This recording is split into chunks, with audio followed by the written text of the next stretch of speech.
noches, bienvenidos al Verbo. ¿Cómo les va? Jairo. Pues bien, bien. Bueno, más o menos, porque luego te asomas a las redes sociales y gritos y sombrerazos. Yo siempre acudo diariamente por mi dosis de fake news, de insultos, ¿Cómo de inventadas. fake news y Una insultos? cosita así que te entusiasma un poquito, ¿no? Sí. Te da cierta energía. Sí, ya a mí ya, yo como que ya cada vez limito más mis lecturas en redes sociales. Sí, sí, yo todavía le encuentro algún gusto, Porque pero... entre eso y tener a niños en casa, mamás que me ven. Sí, cierto. Eso no estaba previsto. Esto no estaba... Es un reto para todos estar en Para casa, todos, sí. ¿no? Hay que tolerancia, ser tolerantes, ser amigables. Si usted de pronto ya se pone muy mal, pues váyase a la azotea y grite. Y ya que se relaje, ya otra vez regresa. Sí, o habla alguna línea para la ansiedad y demás. Pero bueno, vamos a hablar con Claudia Juárez, que nos va a contar algo muy interesante, como siempre lo hace a su manera. Amigos del Verbo, en estos tiempos también hay noticias que valen la pena para nuestro bolsillo. ¿De qué se trata? Aquí les cuento más detalles. El gobierno de la Ciudad de México aplazó el pago de impuestos y servicios hasta el 30 de abril. La extensión se aplicará al pago de la tenencia anual o uso de vehículos, cuyo vencimiento para el subsidio es el 31 de marzo, por lo que se otorgó una ampliación para la condonación respectiva hasta el último día de abril. La verificación vehicular también se ampliará un mes y aplicará para los vehículos matriculados en la ciudad que cuenten con engomado rosa o cuyo último número de placa sea 7 u 8. Los trámites que serán suspendidos son recepción de documentos e informes, visitas para verificación, atención al público en las ventanillas, obtención de copias certificadas de personas registradas en la Ciudad de México, actas de nacimiento, matrimonio y defunción. También se postergaron todos los plazos legales como notificaciones, citatorios o emplazamientos. Estas medidas fueron tomadas de alguna forma para contribuir a la economía de los mexicanos en estos tiempos. Yo soy Claudia Juárez, hasta la próxima. Gracias, Claudia, por todo lo que nos dices. Ahora vayamos con Jimena de la M, nuestra niña fifí de toda la vida, que nos va a llevar por un viaje mágico y misterioso. Mis pepinos, ¿cómo están? No, yo tipo súper asombrada de las cosas tan raras que hace la gente cuando les dices que para evitar contagios mejor se queden en su casa y no salgan. Y es que parece que les dicen más bien que te vayas al supermercado porque todos los súperes están atascados, pepinos. Pero lo más extraño y choqueante son las cosas que compran. Sí, y es que ya saben que en primera les da por llevarse todo el papel higiénico que encuentran. O sea, no ubican que el COVID-19 es una enfermedad respiratoria y no del estómago. Hello. Luego, otra de las cosas que les da por llevarse es alcohol. Pero no crean que del 96 para preparar gel antibacterial. No, se llevan cajas de cerveza, whisky, vodka y tequila, ternuritas. Luego, otra de las cosas extrañas que se llevan son preservativos. A eso es a lo que yo le llamo auténticas compras de pánico. Hello. Bueno, pero sin duda, una de las cosas que van a comprar mucho en estas fechas son las conchavirus, que son las nuevas conchas en forma de coronavirus. ¿No, Dora? Lo que sí es bien raro, pepinos, es que no compran ni un libro. Y eso sí que les serviría bastante para el encierro, ¿no creen? Hello, Kitty. Bueno, se cuidan, mis pepinos. Besito. Y ahora vamos a la entrevista con Alejandro Rosas. Empezamos hablando de Hernán, ¿no? De Hernán, esta historia que estuvo alrededor de este personaje. Hernán Cortés, pero de paso hablamos acerca de una serie de fake news, ¿eh? De que los héroes no son tan héroes y los Los villanos ni tan villanos. ni tan villanos. Alejandro Rosas. Y como siempre, es un placer recibir a Alejandro Rosas, con quien jamás se acaba la conversación. ¿Cómo estás, Alejandro? Muchas gracias por la invitación, contento de estar aquí. No, bienvenido siempre, además. Pues tu manera de ver la historia es diferente, menos acartonada. ¿Sabes cuál es el secreto que yo siempre le ¿Cuál? recomiendo a todo el mundo? Tenemos que hacer un striptease de prejuicios. Striptease de prejuicios. Y a ver, ¿y cuál es la primera pieza a quitar de ese striptease? O sea, cualquier cosa de odio. Ajá. O sea, la historia ya no puede ser un campo de batalla del odio. Y creo que si algo realmente... O sea, liberales contra conservadores, ¿no te parece una buena idea? No, sí, háblalo como fue, pero este asunto de... O sea, no escuchábamos la palabra conservadores, yo creo que desde que Juárez los derrotó en la Guerra de Reforma. Luego se decía la derecha, creo que es más típico de nuestros días la derecha, pero esto de insistir, y es que son los conservadores era el partido conservador del siglo XIX. El problema es que aquí en México siempre, invariablemente, hemos hecho de la historia campos de batalla del presente. Entonces, es un desastre porque sigues discutiendo si Maximiliano era más liberal que Juárez. No, a ver, hablemos de qué fue, en qué consistió, cómo fueron los liberales, cómo fueron los conservadores, pero esto de maldito Cortés, maldito Iturbide... Pero digamos, esos rencores sociales, es un rencor social histórico que venimos cargando. Pues los libros de historia, así nos educaron. ¿Cómo nos quitamos eso? Ese es el problema. Yo tengo pesadillas con Cortés bien gachas. Sí. Donde lo asesino. Yo, fíjate, yo soy fanático de Madero y nunca jamás he podido soñar con él. Ay, ¿cómo? ¿No se te parece que como Oye, fantasma? si hasta escribiste un libro de espiritismo y y Madero. tengo mi Ouija y todo, pero no. ¿No te contesta? No, Maldito. no me contesta, yo creo que no existió.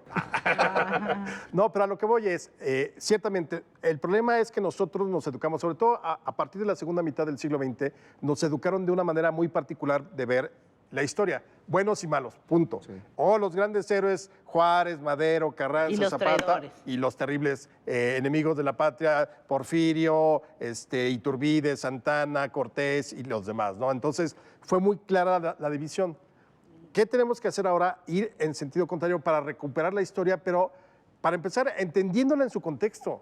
Es decir, si tú sacas de su contexto a Juárez y lo tratas de traer al día de hoy, pues obviamente también va a salir muy mal librado porque no era nada suavecito, era autoritario. Es decir, pero yo creo que fue el mejor presidente que tuvo México para ese periodo.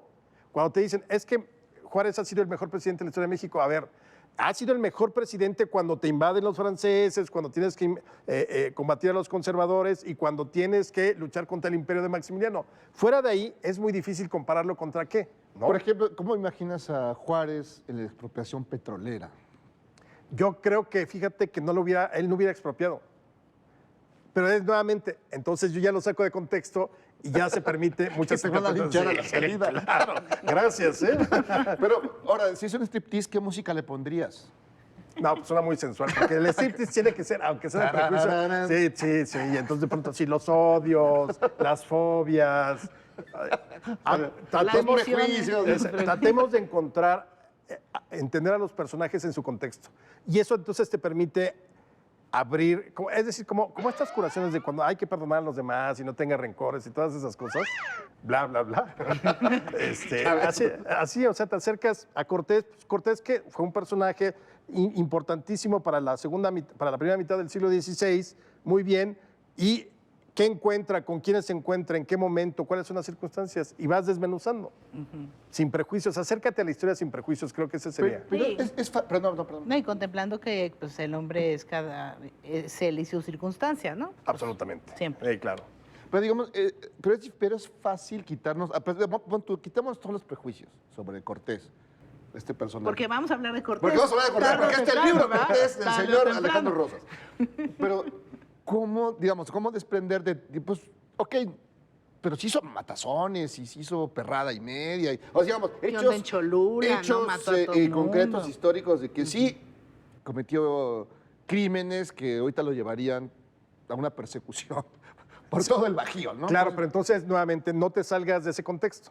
Es decir, no quiere decir que estuviera bien en ese momento, pero digamos, la violencia que pudo haber utilizado Cortés la utilizó también el Imperio Azteca para someter a los vecinos. Es decir, nadie era suavecito. Finalmente es la historia de la humanidad. La historia de la humanidad es de conquista sobre conquista, alianzas, No existían los traiciones. derechos humanos en ese entonces Por ejemplo, como bueno, concepto. no había la y OMS, fíjate, yo ¿no? no considero, desde luego, sería una tontería considerar los sacrificios humanos como algo violatorio a los derechos humanos. No, porque tiene que ver con una visión Tenía una total y carga absolutamente religiosa, de una cosmovisión y demás. Pero, por ejemplo, esta idea de, te obligo a tener la guerra conmigo, que soy el imperio mexica, porque necesito prisioneros para sacrificarlos. Pero entonces te acercas a Cortés, claro, y Cortés tiene la matanza de Cholula, que creo que es el principal de los crímenes, e incluso por sus biógrafos que lo conocieron o que estaban con él, que dijeron que sí se pasó, él decidió madrugar a que lo madrugaran y tomó esa decisión. Pero entonces empiezas a ver el contexto. Él no hubiera podido ganar sin la ayuda de los tlaxcaltecas. ¿Qué nos contó 500 años después la historia oficial? Que los tlaxcaltecas son unos perros traidores. ¿Dónde viene toda esta imagen distorsionada de Cortés? Ni siquiera del siglo XIX. Yo creo que empieza a fundamentarse muy claramente a partir de los años 20 con este nacionalismo exacerbado que se desarrolla a partir del muralismo, a partir de la Secretaría de Educación encabezada por Vasconcelos, donde todo lo prehispánico había que realzarlo como si fuera el único origen de lo mexicano. Puro. Entonces, ahí es donde empieza esta visión totalmente de Cortés el sifilítico, el contrahecho, el verde que pinta Diego Rivera en los murales del Palacio, ¿no? Pero entonces empiezas a sesgar todo. ¿Qué sucede, por ejemplo? A mí, yo empecé este libro con lo siguiente. En A ver, 1946... a todo esto yo voy a mencionar, no, ya. En Estamos 1946... hablando también de este libro. Sí, claro. Se encuentran los restos de Cortés en el Templo del Hospital de Jesús, ahí en el centro, ¿no? Los sacan, les hacen perfectamente todos los estudios, maravilloso, perfecto, y los autentifican, dicen sí son porque hay documentos, porque esto, porque todo. Y los meten en una pequeña lapidita que todavía está miserable, y no porque también deba de tener un gran monumento, pero así dice Hernán Cortés, su año de nacimiento, 1585, y muerte, 1485, 1545. Y tan. Tan, tan. Pero como un gobierno súper nacionalista, el nacionalismo revolucionario a todo lo que da, el prismo en pleno con Alemán, tenía al peor villano de la historia de México y no tenía al primer defensor de la soberanía nacional, que es Cuauhtémoc. Oye, uno de los grandes misterios de la humanidad es, teniendo toda esta idea que dices, ¿por qué la noche triste se llama la noche triste? Es decir, el único triunfo, o sea, más allá del triunfo del Tri en los Olímpicos de Inglaterra, de Gran Bretaña, ¿cómo es posible que tengamos en muy pocos triunfos un nombre tan triste? Hay una construcción ideológica y de mentalidad a partir de que se crea el sistema político mexicano desde 1929, donde nos insertan la idea de que somos los pobrecitos. Nos enseñaron a ser menores de edad permanentemente. Por eso también nos ha costado tanto como asumir la posibilidad de que como sociedad demos un siguiente paso. Y ahí influyó mucho esta idea de los derrotados, de los nacidos para perder, de los ratones verdes, que se reflejaba en todas las áreas de la vida cotidiana. Pero eso es una cosa totalmente de la segunda mitad del siglo XX. No es algo que venga desde el siglo XVII. Y entonces, de pronto, estas ideas, la noche triste, claro, debió haber sido la noche en que los mexicas triunfal. Pero es una concepción, nunca, por ejemplo, Bernal no cuenta, fue nuestra noche triste. Sí cuentan que lloró Cortés porque había perdido muchos de sus hombres, pero esta concepción de noche triste es posterior. Ahora hay quienes dicen que no, que pues tendría que ser la noche victoriosa. No, la noche Claro. alegre, Bueno, pues todo esto y más se cuenta en este libro, Hernán Cortés, el primer enemigo de México, de Alejandro Rosas.